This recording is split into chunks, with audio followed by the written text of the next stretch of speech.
السلام علیکم ورحمۃ اللہ وبرکاتہ۔ بسم اللہ الرحمن الرحیم۔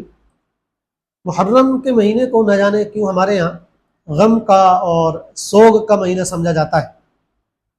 لوگوں نے یہ سمجھ رکھا ہے کہ یہ غم کا مہینہ ہے، اس لیے لوگ اس میں شادی کرنا پسند نہیں کرتے، اس میں کوئی اپنا کاروبار کرنا پسند نہیں کرتے، کاروبار کی شروعات کرنا، دکان کا افتتاح کرنا، خوشی کی اس طرح کی چیزیں لوگ عام طور پہ اس مہینے میں کرنے سے پرہیز کرتے ہیں۔ لیکن اسلامی نقطۂ نظر میں اس کی کوئی گنجائش نہیں ہے۔ کوئی بھی مہینہ غم کا یا سوگ کا مہینہ نہیں ہے۔ لوگ کہتے ہیں کہ بھئی اس مہینے حضرت حسین رضی اللہ تعالیٰ عنہ کو شہید کیا گیا تھا 10 تاریخ کو، تو یہ بڑا غم کا واقعہ تھا اور بڑا دردناک واقعہ تھا، تو اس میں تو کوئی شک نہیں ہے کہ یہ بہت ہی جو ہے کربناک، المناک اور تکلیف دہ واقعہ تھا۔ حضرت حسین کی شہادت بڑے ظالمانہ طریقے پر ہوئی تھی، اور اس پر جتنا غم ہو انسان کو وہ بالکل بجا ہے، اور جب بھی یہ تاریخ یاد آتی تو وہ غم تازہ بھی ہو جاتا ہے۔ لیکن اس کی بنیاد پر اس مہینے کو غم کا مہینہ قرار دینا یا سوگ کا مہینہ قرار دینا، اس کی کوئی گنجائش نہیں ہے۔ ایک تو اس وجہ سے کہ چونکہ اگر کوئی مہینہ غم کا یا سوگ کا ہوتا تو حضرت پاک علیہ الصلوۃ والسلام کے زمانے میں اس کو ویسا سمجھا جاتا، لیکن ظاہر بات ہے ایک تو اسلام میں اس طرح سوگ کا اور غم کا تصور نہیں ہے، کسی مہینے کو منحوس سمجھنے کا تصور نہیں ہے۔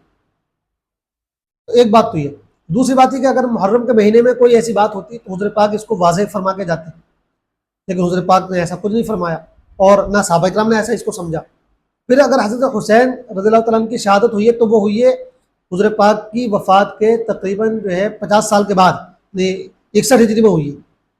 حضرت پاک کی وفات کے تقریباً 50 سال کے بعد حضرت حسین کی شہادت ہوئی ہے، تو اس کا مطلب یہ 50 سال گزرے ہیں، ان 50 سال میں تو صحابہ کرام اس کو غم کا مہینہ نہیں سمجھتے تھے۔ تو جو چیز 50 سال تک غم کی چیز نہیں رہی، جو مہینہ 50 سال تک، بلکہ اس میں 23 سال حضور پاک کے بھی شامل کر لیں، 73 سال اسلامی دور کا جو بالکل شروع کا دور ہے، قدیم دور ہے، اس میں جس مہینے کو غم کا مہینہ نہیں سمجھا گیا، تو پھر بعد میں اس کو غم کا مہینہ کیسے قرار دیا جا سکتا ہے۔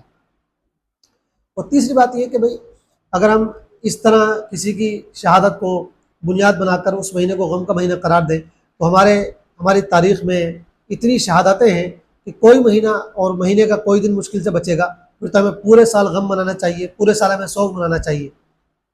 ظاہر سی بات ہے، حضرت عمر کو شہید کیا گیا، حضرت عثمان کو شہید کیا گیا، حضرت علی کو شہید کیا گیا، اور کتنے صحابہ ہیں جو جنگوں میں شہید ہوئے۔ تو اگر ہم ہر ایک کی شہادت کے مہینے کو غم کا مہینہ سمجھنا شروع کر دیں تو پھر مہینے کم پڑ جائیں گے، بلکہ دن کم پڑ جائیں گے، کہاں سے ہم لے کر آئیں گے۔ اور جہاں تک یہ بات ہے کہ بھئی اس مہینے میں شادی نہیں کرنی چاہیے یا کوئی دکان وغیرہ کا افتتاح نہیں کرنا چاہیے، تو یہ بھی بے بنیاد بات ہے، بلکہ تاریخی روایتوں سے معلوم ہوتا ہے کہ حضرت علی اور حضرت فاطمہ رضی اللہ تعالیٰ عنہما، یہ حضرت حسین کی والدہ اور والد، ان دونوں کا جو نکاح ہوا تھا وہ محرم ہی کے مہینے میں ہوا تھا۔ تاریخ ابن عساکر میں یہ بات روایت کی گئی ہے کہ دونوں کا نکاح محرم کے مہینے میں ہوا تھا۔ تو ظاہر بات ہے جب حضرت حسین کی والدین کا نکاح اس مہینے میں ہوا تو پھر ہم اور آپ کون ہوتے ہیں کہ اس مہینے میں نکاح کرنے سے پرہیز کریں یا کوئی خوشی کا کام کرنے سے پرہیز کریں۔ تو بہرحال یہ جو اس کو غم کا مہینہ سمجھا جاتا ہے یہ اسلامی تصور کے بالکل خلاف ہے۔ اسلام میں نہ کوئی دن غم کا اور سوگ کا دن ہے اور نہ کوئی مہینہ سوگ کا مہینہ ہے۔ اللہ تعالی ہم سب کو سمجھنے کی توفیق عطا فرمائے، آمین۔ والسلام علیکم ورحمۃ اللہ وبرکاتہ۔